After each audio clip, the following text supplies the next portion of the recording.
Hey there, welcome to Uncomplicate Your Business, a weekly show where I share how you can keep things simple and strategic to create success on your terms. I'm your host, Racheal Cook, and I am a business growth strategist for women entrepreneurs who want more, who want to create more income, more impact, and more freedom through their business. And if you are a woman entrepreneur, I know you know the name Joanna Gaines because she is really become like an icon for so many of us, a person who has really shown up and showed us what it can look like to create success on your terms. So I want to share some insights I've had as somebody who is a huge Joanna fan. And I'd love you to tell me, are you a Joanna fan too? Are you obsessed with Fixer Upper? My kids actually ask, hey mom, can we watch Fixer Upper on the iPad? Because they know how much I absolutely love it. So I'm here to say, like, those Fixer Upper binge watching sessions are now officially paying off because I'm here to share with you some of the tips that I have picked up watching Chip and Joanna make a $1 million empire out of their business. So before we dive into Chip and JoJo, and as much as I love them, we're really gonna go there. But one of the things I have seen over the years with a lot of my students in my program, Sweet Spot Strategy, is that they often want to skip ahead. Have any of you guys ever struggled with this? You're teaching, you're coaching, and people just want to race to the finish line. They want to race on to the more fun and the more interesting stuff. They want to get, in my case, inside of a program like Sweet Spot Strategy, where I'm teaching them how to design and grow profitable, sustainable businesses. They want to go on to the marketing strategy and the branding and all these other things they think sound more fun in their business. And so one of the things I started thinking of is, how can I get them to slow down and really understand the importance of the foundational pieces that are essential to designing a predictably profitable business, a business that generates $5, $10, $15,000 a month for you every single month like clockwork. How can I really reinforce it? These are stages you can't just gloss over. Well, I was doing one of my favorite things, binge watching Fixer Upper, and I had this, flash of insight. Wow, Joanna Gaines is a great example of why this lesson is so absolutely important.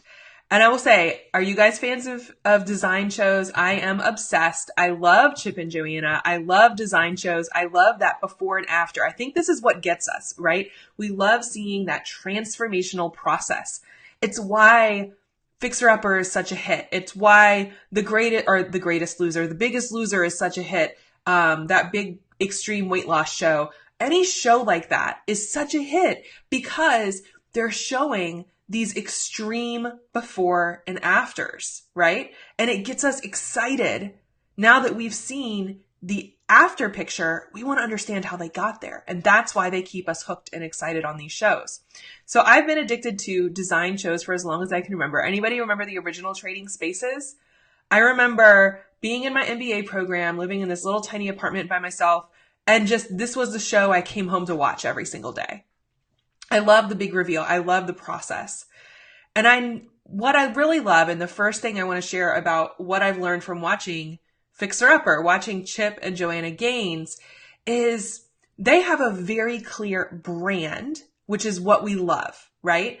Like you could probably, without knowing a ton about Chip and Joanna Gaines, spout off a couple of pieces, an insight about what their brand is. You could tell very quickly that they have a very clear brand aesthetic. They So they are the ones who put farmhouse style back in our design vocabulary. Like previous to them, if you would have said farmhouse style, we would have all thought about like a Cracker Barrel, nothing chic, nothing elevated, nothing modern. But here come Chip and Joanna Gaines with a very clear brand style, a very clear aesthetic, and a very clear vision for what modern farmhouse style could look like. So we know they have a signature style, they have a brand, they have a focus, they have a point of view that they're trying to share, that they're trying to convey. You know that when we go into an episode of Fixer Upper, they're going to be talking about some shiplap.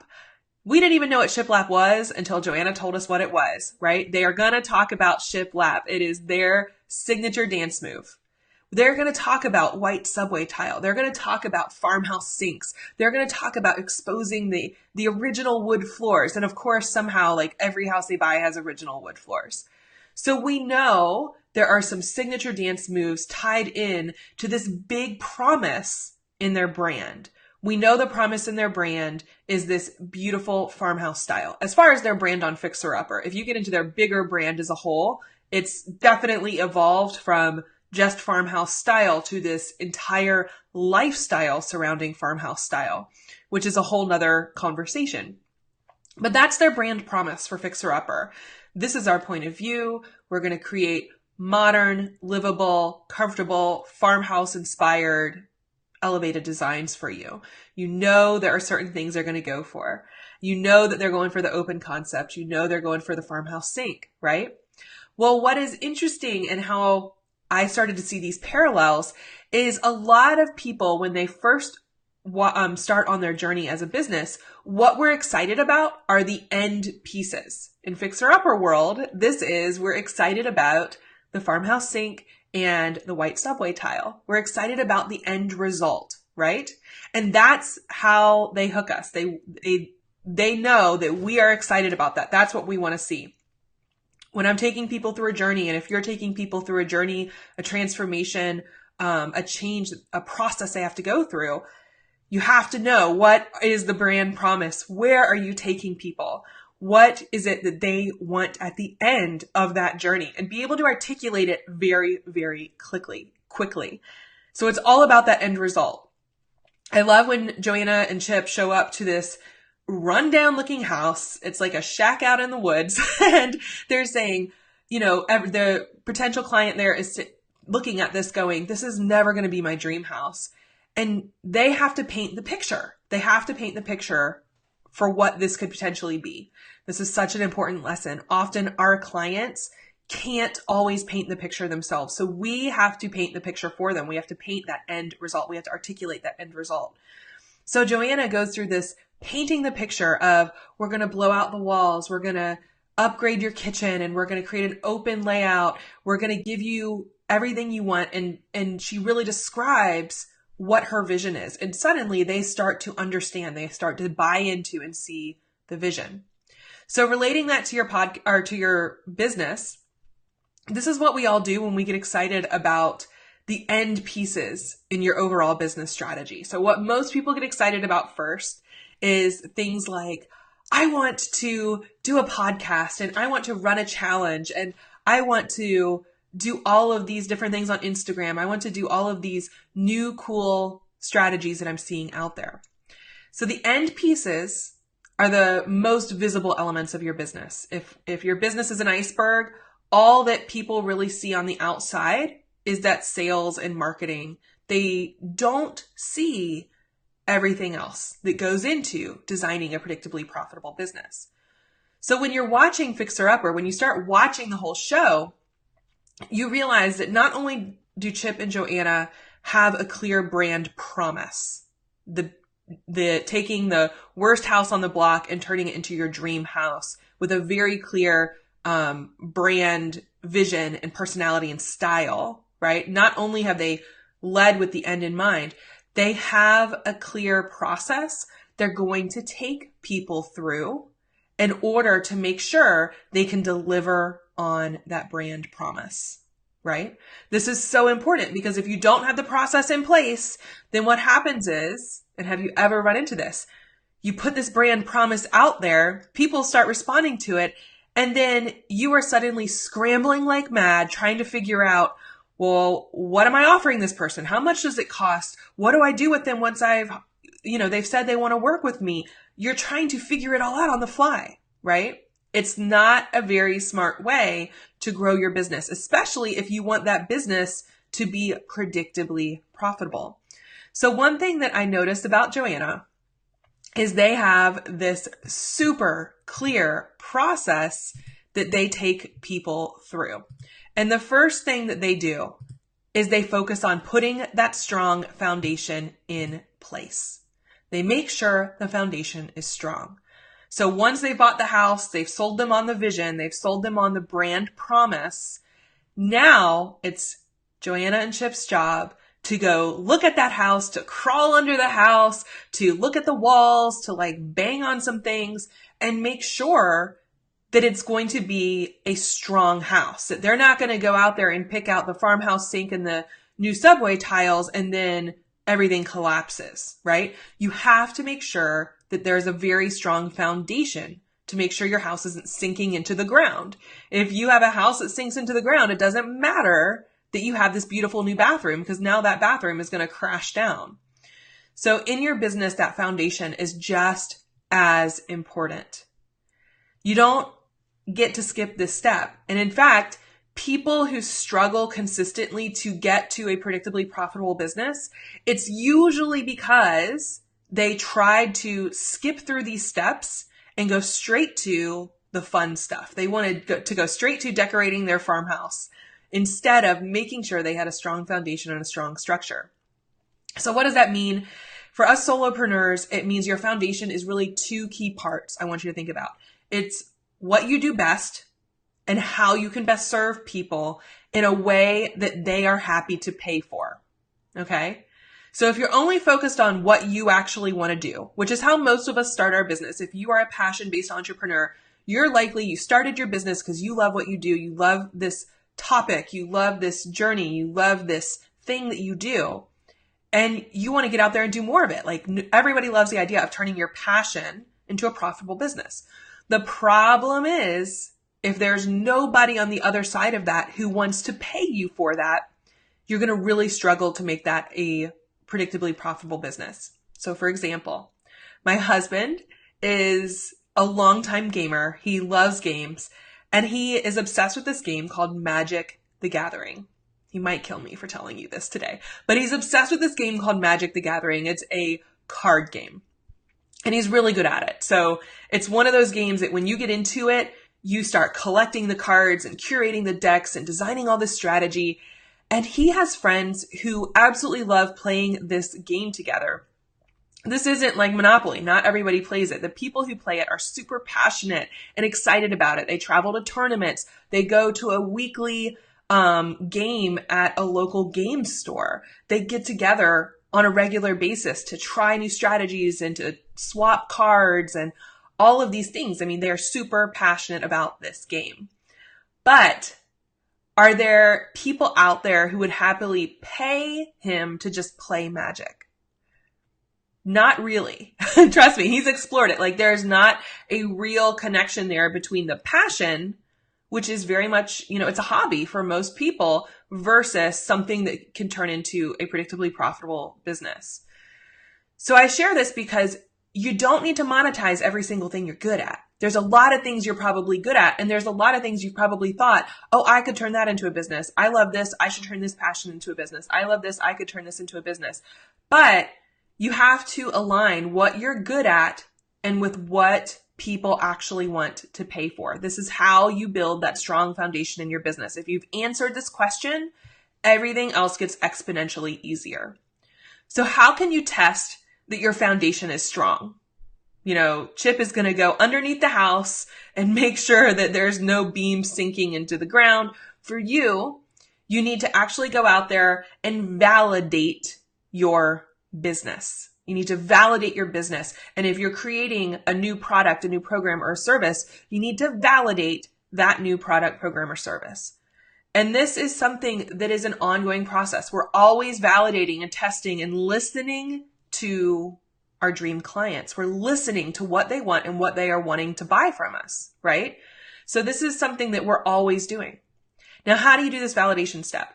One of the easiest ways you can do this, and I have talked about this in previous episodes of Uncomplicate Your Business. I've talked about this in the business growth checklist episode I did at the very first episode of the Path to Predictable Profits in this series. But one of my favorite ways is the 100 Conversations Challenge. If you go back and listen to my podcast, it's episode 36. I did an interview with one of my clients, Tammy Hackbarth, and she shared how she went out. She actually took some advice from me and went out and interviewed 100 women about self-care. She is a self-care coach. She was trying to figure out, how do I connect self-care with the women who I think need it and make sure that they will buy it from me? So she actually went out there and had those conversations, and it transformed her business. It completely transformed her business.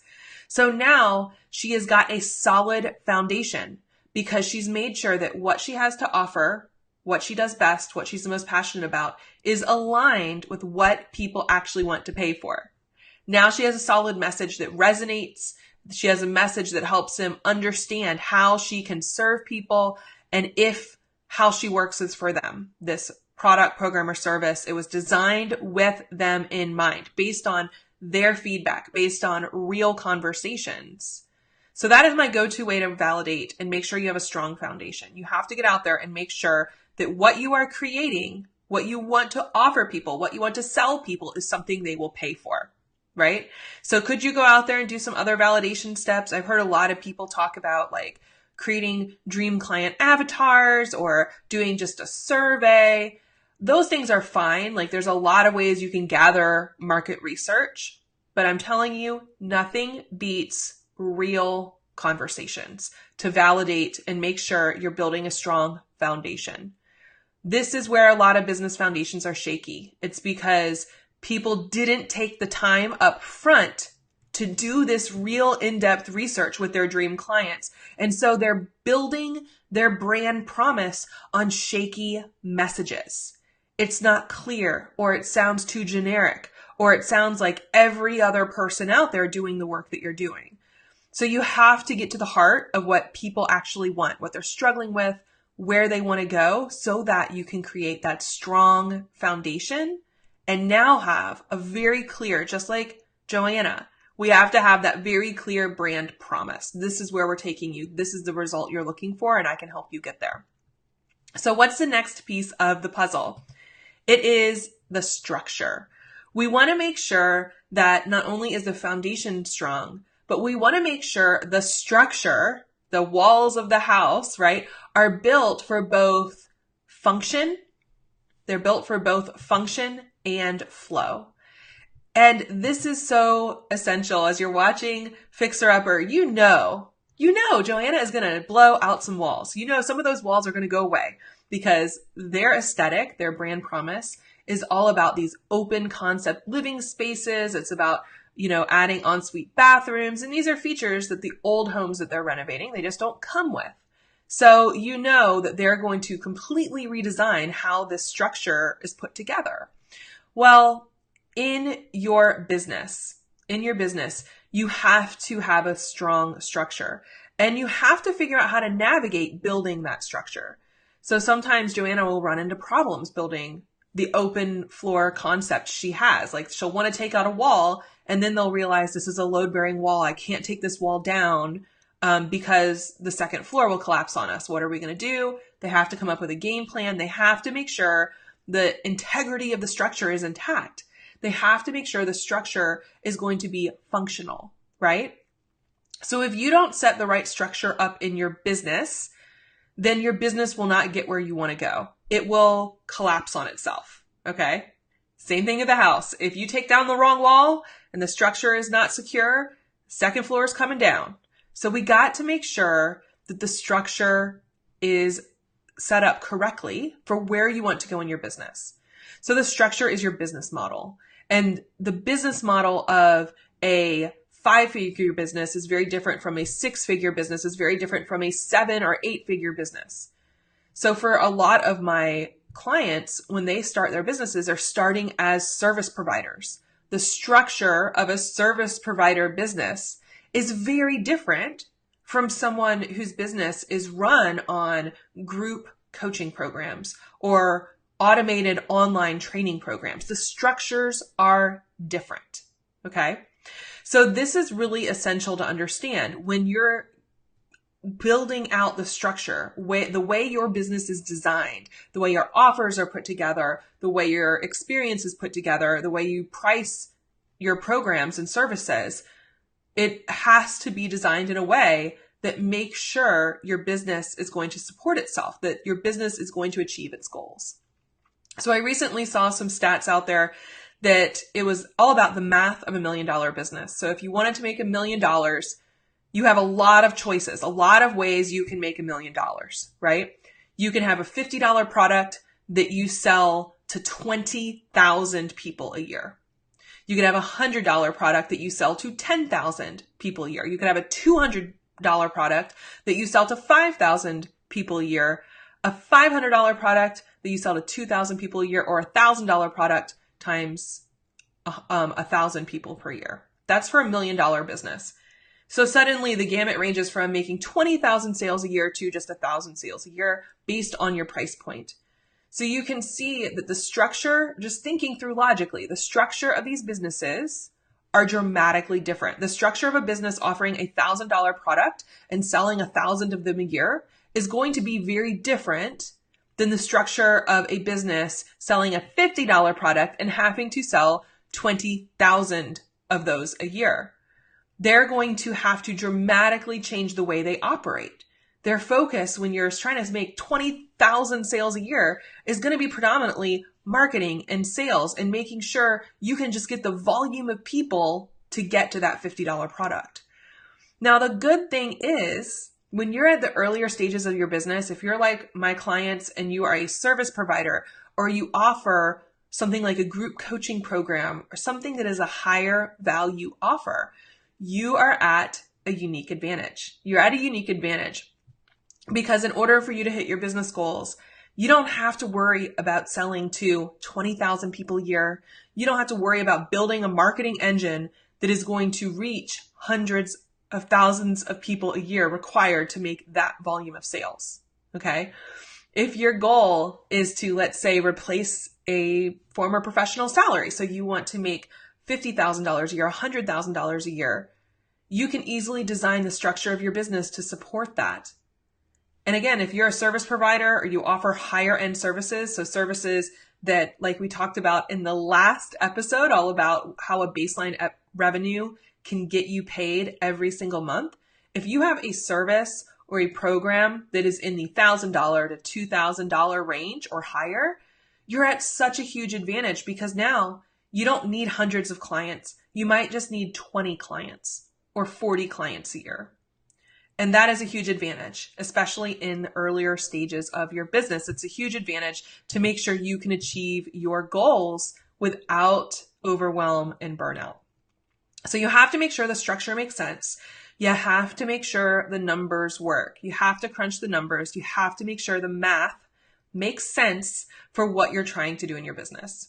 So when you have that strong structure in place, a structure that can support you and your business, then you can easily start to shift into the stage where we all like to talk about. We all like to talk about your marketing strategy, right?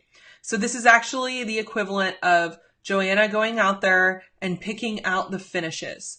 It's the equivalent of deciding, we're going to do brass hardware in the kitchen and I'm going to do this paint color on the walls.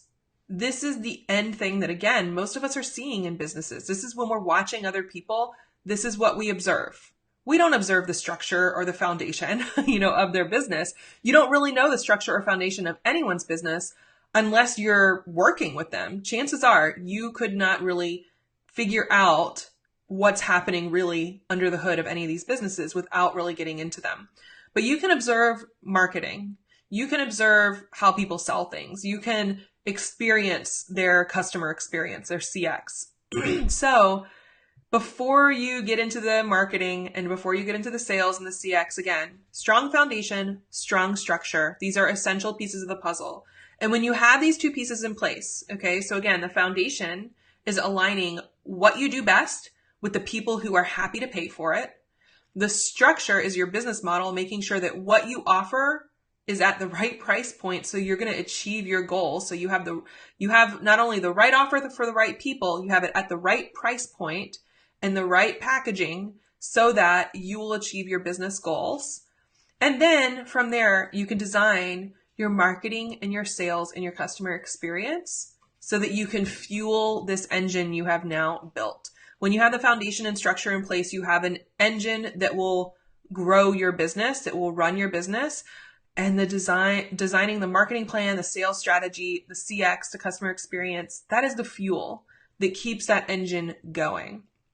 So this is my big insight from Fixer Upper, right? So Joanna goes through a clear process. In the first 2 steps of the process, this is not what she sold people.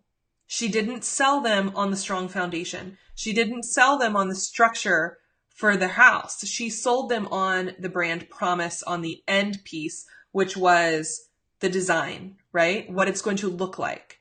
She had to sell them on the vision. That's what your sales and marketing piece is. It's what you're promising people at the very end. But in order for you to get there, you have to have a clear process to walk people through where you're building that foundation and then building the structure, the support they need, and then continuing to grow your business.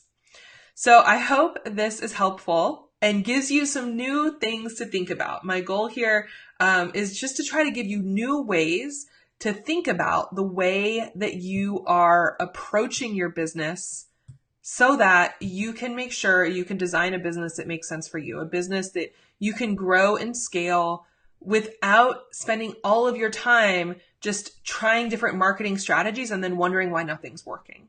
If you are stuck on that marketing hamster wheel, I want you to know more marketing does not fix foundational issues. Slapping a coat of paint on the house does not change the fact that the foundation is sinking into the ground. So we have to make sure if you're in a situation where you're not seeing the sales you had wanted, you're not getting the clients you had wanted, you're trying all these different marketing strategies, then maybe we have to get underneath a little bit. We have to dig a little deeper and make sure that it's not a foundation or structural issue in your business. So I hope you enjoyed today's show all about what Joanna Gaines has taught me about building sustainable businesses. I hope the metaphor translates. Let me know what you think. I'll pop in the comments later. And if you liked this episode and you want to learn more about how you can design a predictably profitable business that grows to 5, 10, 15K months, then I want you to check out my masterclass, 3 Essential Strategies to Design a Predictably Profitable Business. It is 100% free and available for you to go check out right away. And this is where I'm going to walk you through the 3-step process I teach all of my clients so that they can achieve that ultimate vision that they have for themselves and their business. So if you enjoyed today's episode, I would love to have you join us again on Thursday at noon. We have another episode coming up. Again, this series is all about the path to predictable profits. I've loved sharing these little nuggets and insights with you. And if you've missed any of the episodes, I encourage you to, if you're on Facebook, if you click the videos tab, you'll see all of the videos. If you're listening to the podcast, you'll be able to go back and listen as we continue adding these. It's been a lot of fun to share this with you and get your comments and your insights as you are diving in. So thank you so much for joining me. I hope to check in with you again soon, and I'll talk to you on Thursday. Bye, everybody.